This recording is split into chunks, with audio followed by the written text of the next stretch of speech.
Hi, I'm over here on one of our hillsides. This hill with Nick, our animals manager. This hillside had been stock grazed by the previous owners. They ran sheep, goats, and donkeys through here. They were left in for years and years. They ate down pretty much all the organic matter, their favorable grasses, and all we had was weeds on this hill, which I'll show you a section of in a little bit. And Nick came up with the idea to run pigs, and we've talked, and he'll talk to that, but this area right here is, having walked this hill back and forth the last couple of years, realized what was happening was the water was coming down the road and pretty much sweeping off any organic matter that tried to cling this hill. I could scrape down, you'd find a tiny bit of topsoil, and most of it was constantly washed off.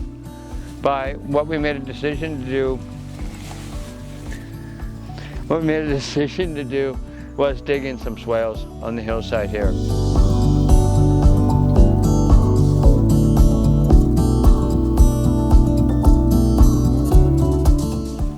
So we put 600 meters of swales into these hills. That has allowed us to scrape down through the center here. We went down to more like a rock level in it. And the goal was that a lot of that water will be sinking down into the water table. At this point, after a couple thousand mils of rain this year, our water table is pretty full. And these, which had been draining, are actually holding more water. And all the soil that was here has been piled up on the outer edge where we shaped it down into a gentle slope. And after doing all that work, Nick came through and seeded this with our summer cover crop. And now what we've ended up with is an incredible amount of cattle feed. The other advantage to having had the pigs work through this is pumpkins. They ate the pumpkins that we had in our compost. They processed the pumpkins through them, and now we have probably pull a couple hundred pumpkins out of this hillside.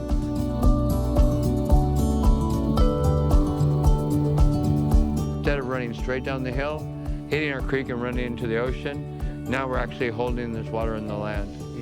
So I think it's making a fundamental change in how much organic matter we can hold and how much water we can store on our property.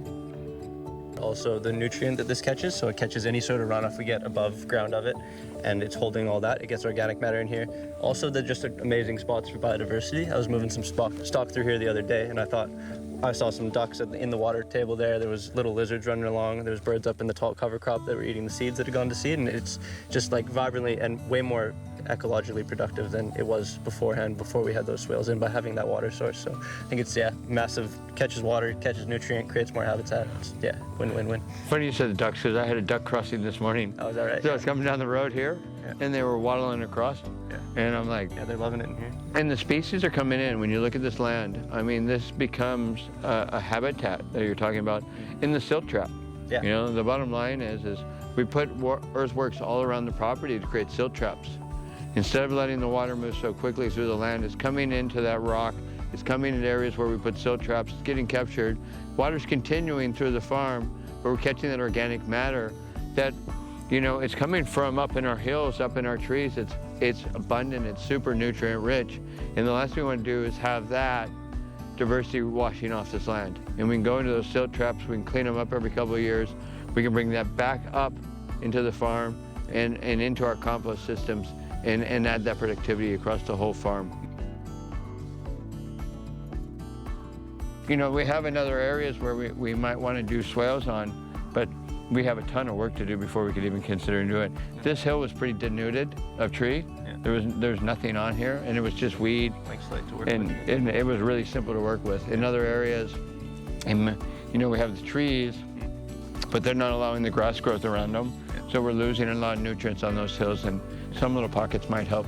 Yeah, I think because we're in one of the wettest, like highest rainfall areas in all of Australia, you're constantly getting stripped down of nutrients. It's when you're on any sort of angle that's going to be flowing down the hill, so you're losing nutrient constantly. So anything you can do to slow down nutrient leaving your property, whether that be a hole, a swale, berm with hugelculture logs, anything that's going to slow that water down, slow that nutrition from leaving your space down, is super valuable, because we are working with really, really high amounts of rainfall, which is constantly going to be pulling minerals and nutrition down off your property. So.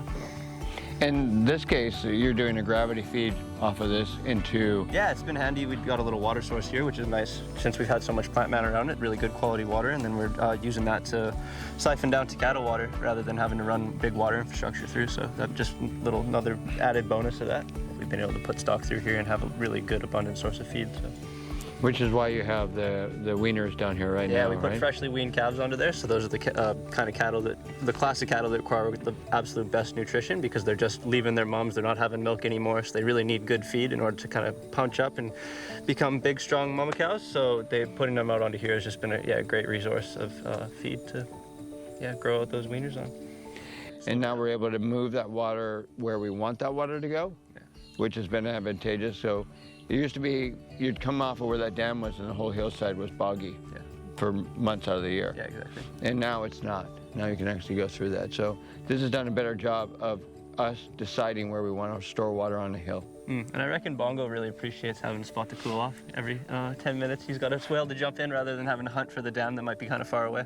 Yeah. Hey, Bongo?